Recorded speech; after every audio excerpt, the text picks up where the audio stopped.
My wife is usually an angel of a woman, but has recently gotten into a friendship with a woman whom I personally believe is a bad influence on her, not in a patronizing way, more of a lay down with dogs, get up with fleas type of situation. I never said anything about her childishness or her very radical misandry, because frankly it doesn't affect me. Until it did. A few months ago my wife began pressuring me to do more around the house. Before I get an instant OODA. We already split chores and child care. Admittedly, she had a bigger cut than I because she is a som, but I do most of the cooking, breakfasts and dinners. Lunch is her responsibility for her and the boys. I take out the garbage and I do laundry, and I deep clean the bathrooms once a week. I do also help with our boys' homework and such. She insists that I am not doing enough and that I should be doing more around the house. I tried having discussions with her asking what she expected from me, namely all chores and child rearing should be my duty it seems, and for months it seemed to be going nowhere. She used the D word more than once when speaking on this, which felt manipulative. It boiled over when we were out with friends one night, and she began talking about how I never helped out and how I use her as a house slave, her words. I will admit I saw red. This next part is where I may be the asshole. I didn't say anything that night, but the next day I asked my boss to be given reduced hours for the next little bit, due to stress. And I took over everything in the house. I cooked breakfast, and made lunch for the boys before I drove them to school. I cleaned the house top to bottom. I did every dish we had twice and so on. My wife was blindingly happy, and bragged to her friend that she finally had me worn in. She didn't lift a finger for around a month. Then she began asking why we never went on dates anymore and complaining that she wanted to get her nails done as they were growing in. I explained that I had to take that out of our budget so we could continue to afford everything else, but we could absolutely have a movie night in, and I could paint her nails for her. She was unhappy with that solution, so I asked her if she would want to get a part-time job to pay for either luxuries. You would have thought I asked if she wanted to join a cult. She then asked if I could just pick up more shifts at work to cover her other expenses, and use the phrase be a man. Which I found more than a little insulting. I then asked her if she would be willing to go back to splitting the chores and such. Which is when she began to catch on that the two were related. She yelled at me that I was being a manipulative asshole for doing this and even claimed it was financial a word. I stood strong for a while, but now I am questioning my methods, because even I feel what I did was a bit underhanded. So Ida? Relevant comments. Why are you still with her when she treats you like that? I love her. With everything I got. She's an excellent mother, and honestly before she met this friend we were both blissfully happy to the best of my knowledge. How did she suddenly notice that she wasn't getting her nails done or going out on dates? Did you block the credit card from everything but the grocery store? No, for one she has her own card, though we do only have one bank account. I set her nail and hair appointments, because she hates making phone calls, and she asked why I didn't take her out anymore. She could have spent from the card without saying anything I suppose, but upon budgeting we would have been in trouble if 300 plus was gone from a night out with friends.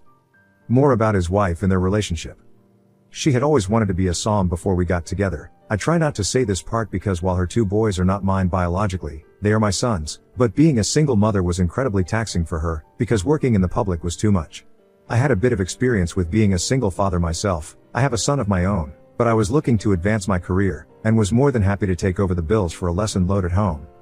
You're paying to raise another man's children. I do not like this comment. Those are my kids. No one else's, and regardless of what happens with their mother ever, I hope those boys know that. More about how things have changed.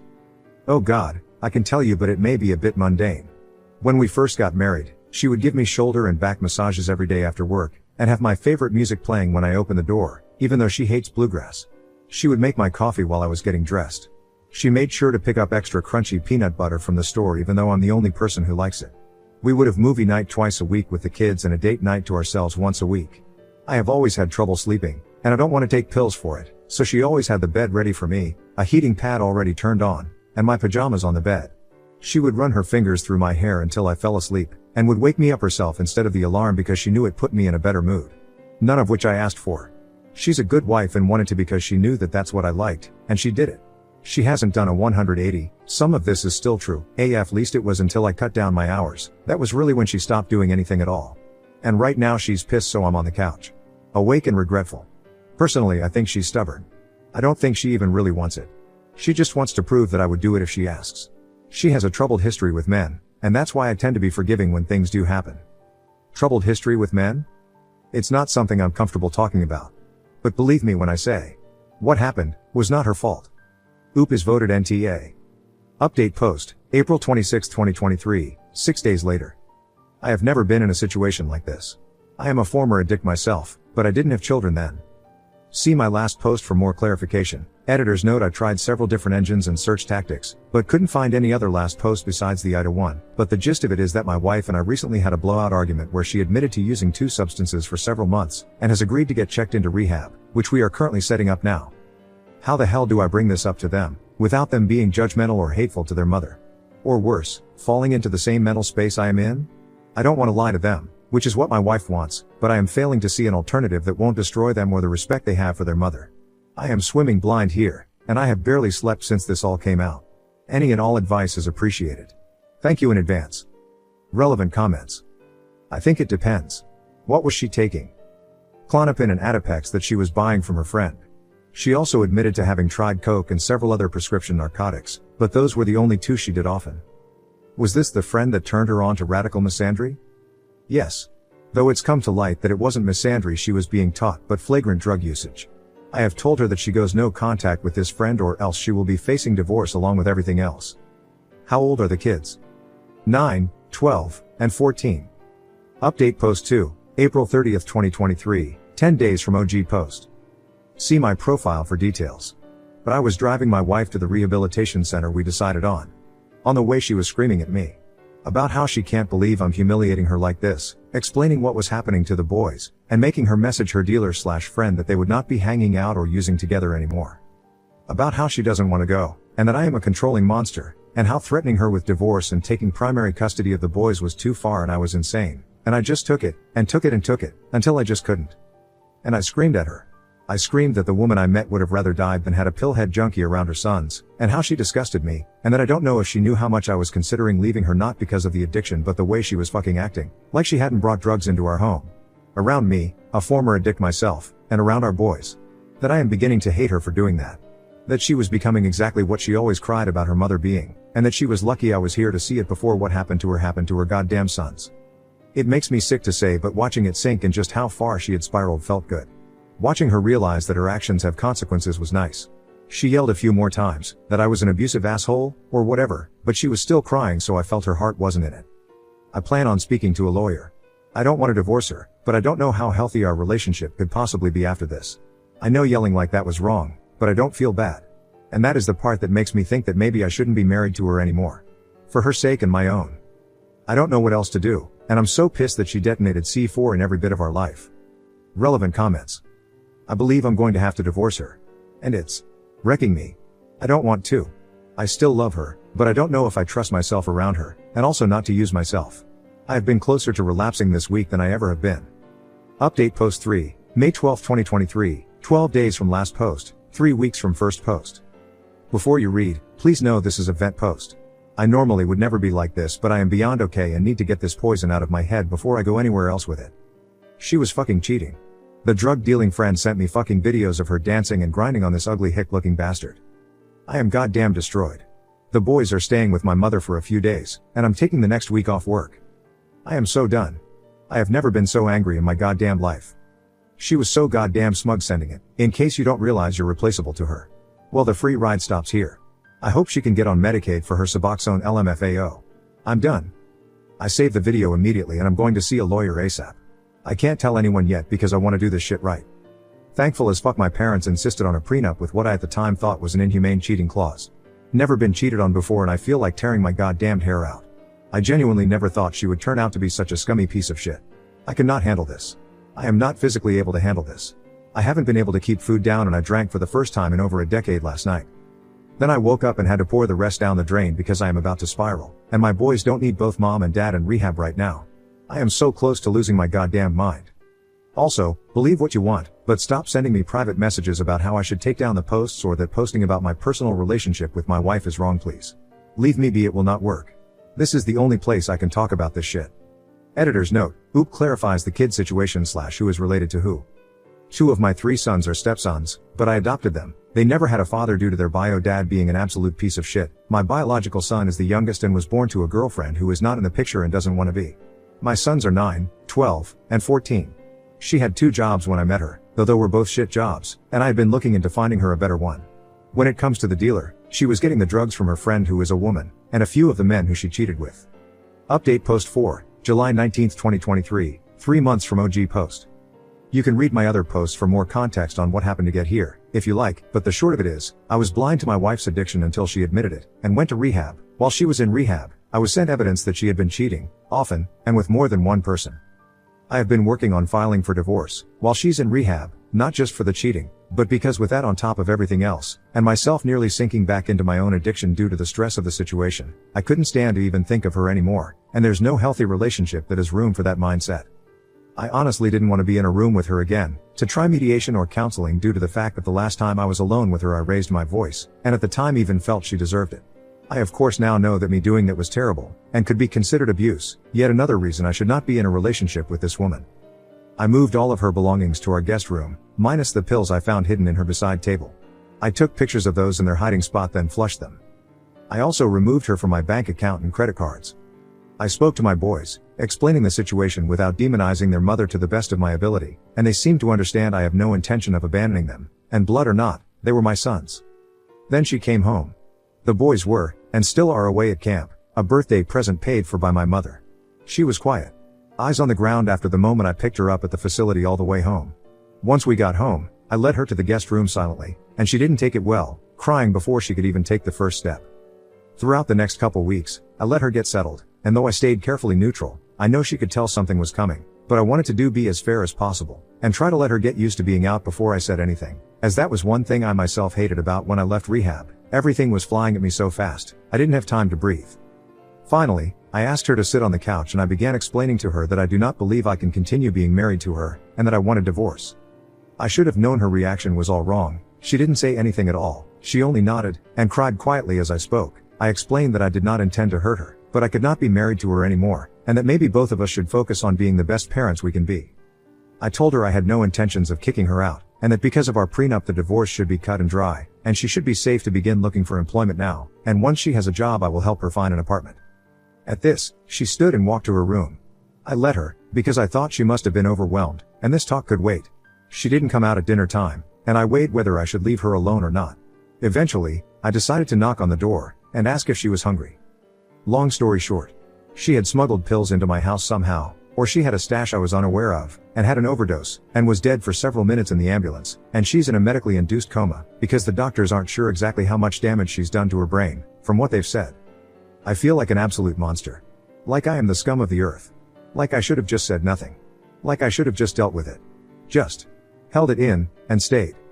I am responsible for this and it kills me. I may not have the same love for her as I did, but I do feel so very sorry for everything she's been through. It's killing me. I haven't told my sons yet, and I am debating waiting until they're back from camp, so they can have a little more time without this on their minds on top of everything else.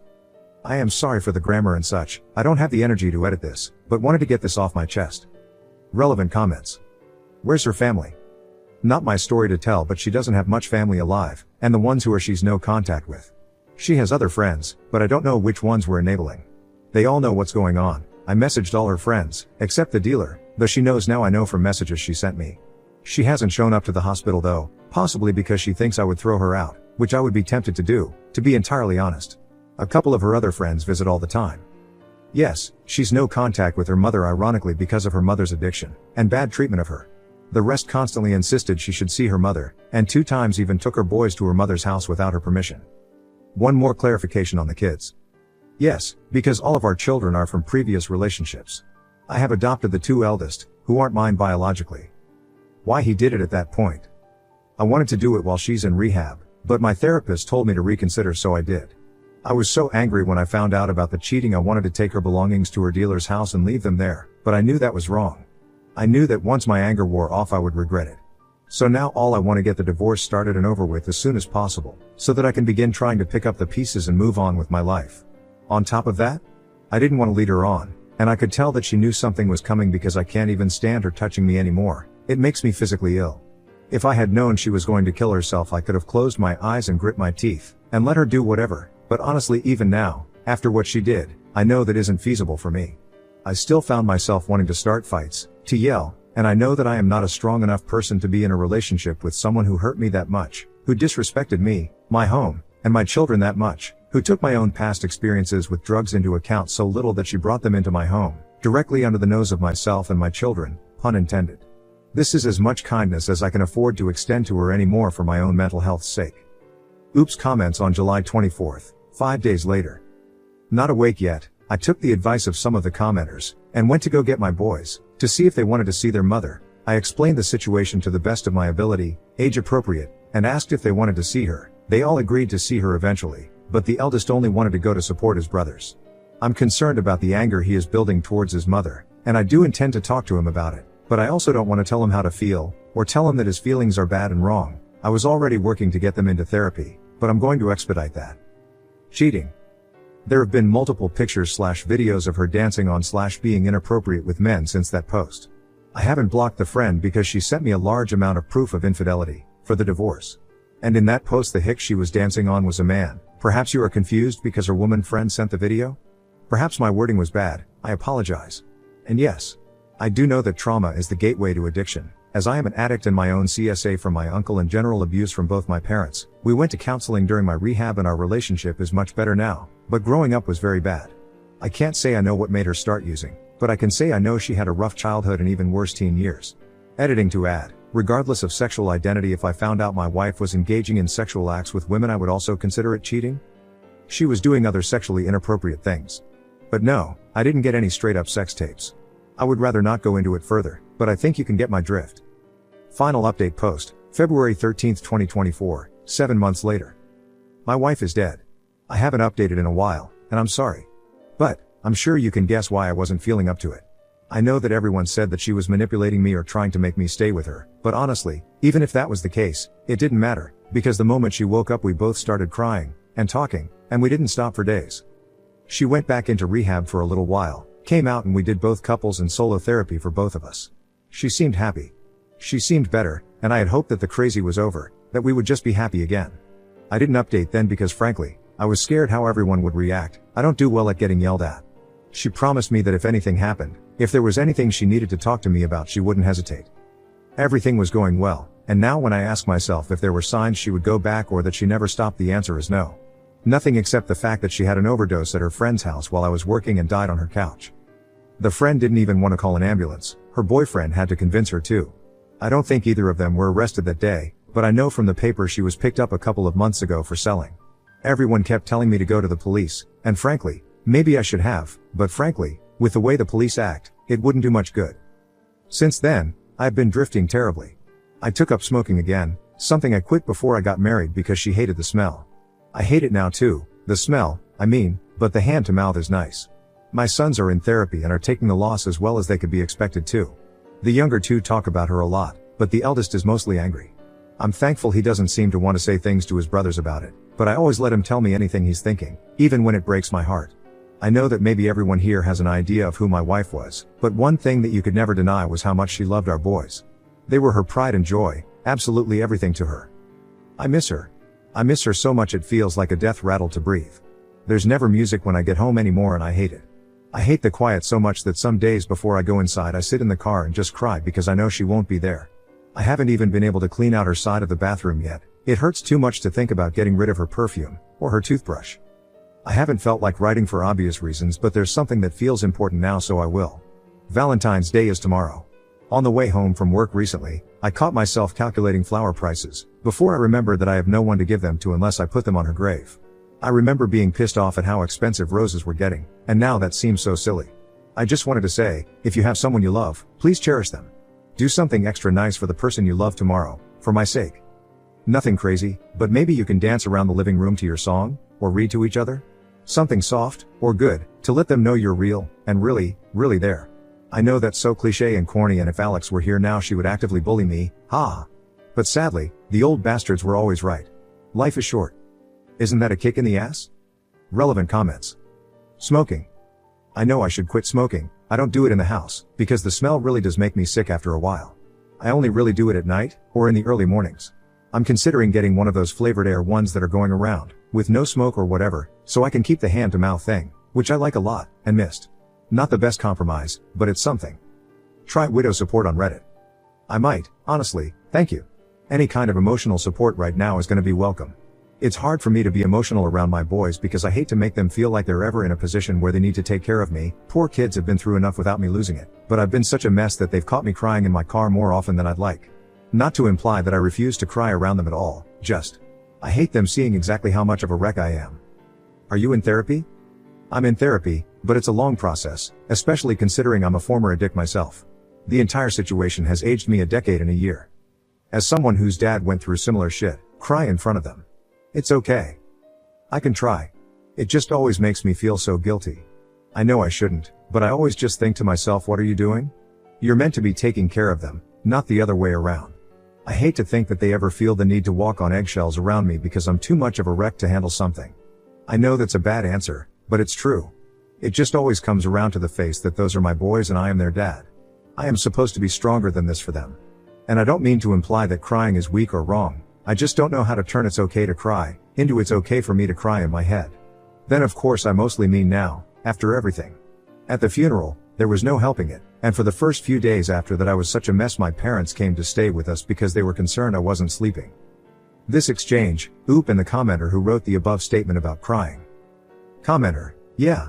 You can't help your feelings. But I am sure your little dude has feelings, and when he sees you not exhibiting those same feelings he may think that those feelings are wrong. But that could be my own baggage.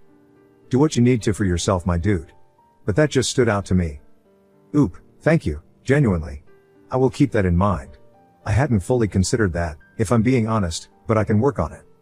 One last thought from Oop. Not defending her is so hard for me, but that was the first thing my therapist told me when I asked about my sons. That defending her to them wasn't going to help, and that all I could do was let them talk.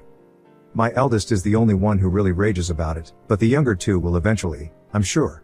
I am also angry, in this helpless kind of way that hurts so bad I can't stand to think about it, because if she had just talked to me I could have helped her, and she would still be here. I am a former addict myself, and I know I made so many mistakes with my wife, but I swear it was like everything was so good again. We slept in the same bed again, and had dates. Everything in my mind just wants to scream and beg to know why she would do this, and I can't. I hate it so much because I tried so very hard not to love her anymore when she was alive, and it didn't work then. I don't see myself doing any better now that she's gone. And it hurts even worse because when other people are mad, or say negative things, I still want to defend her, to explain every little reason she had, and why it wasn't all her fault, but in the end it doesn't even matter if I do because she is gone. She won't be here to reap the benefits of that defense, or even to care that I changed minds.